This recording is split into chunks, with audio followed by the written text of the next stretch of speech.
নমস্কার, আমি সোমা। আমার ইউটিউব চ্যানেল প্রযত্নে অপরিচিতায় আপনাদের স্বাগত জানাই।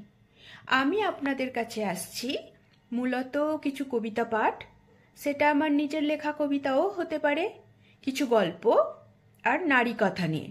নারী কথা বলতে ওমেন এম্পাওয়ারমেন্ট, ওমেন ইন্ডিপেন্ডেন্স, এইসব। সো প্লিজ আমার চ্যানেলটা সাবস্ক্রাইব করে রাখবেন, তাতে করে এই চ্যানেলে আমার পরবর্তী কার্যকলাপ সংক্রান্ত নোটিফিকেশনস আপনারা পেয়ে যাবেন। আর তাতে করে আপনাদের সাথে আমার পরিচিতিও আরও গভীর এবং সহজ হয়ে উঠবে। আর আশা করব আপনারা লাইক কমেন্টস করে আমাকে সমৃদ্ধ করবেন। তো চলুন এখন একটা কবিতা পাঠ হয়ে যাক। প্রথম কবিতাটি আমার নিজের লেখা কবিতার বই অপরিচিতা থেকেই পড়ে শোনাচ্ছি। এ আমার সমাজ, এখানে বড় আয়োজন করে মাতৃমূর্তির আরাধনা হয়, হয় দেবী পূজা। এ সমাজের রন্ধ্রে রন্ধ্রে সংস্কৃতির জৌলুস, নারী শক্তির বন্দনা তার বহু মূল্য অলংকার। আর সত্যিকারের নারী, সে তো শুধুই রক্ত মাংস, তার আবার শক্তির কি প্রয়োজন?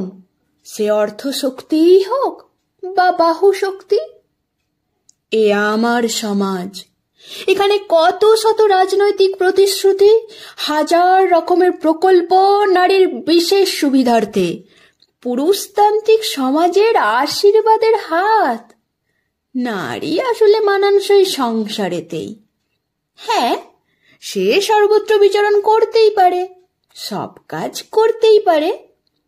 পারে কি আসলে?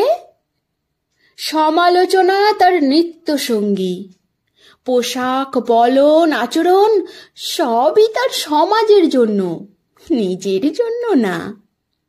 উপরি পাওনা অবহেলা, অসম্মান, আরো বেশি হলে শ্লীলতাহানি। এ আমার সমাজ, এ সমাজে কেউ কি খবর রাখে নারীর মননের, তার সেবা সহনশীলতার, তার ভিতরের আমিটুকুর? সমাজ কি কখনো বলে, নারী তুমি নিজের জন্য বাঁচো, ভীষণ ভাবে বাঁচো?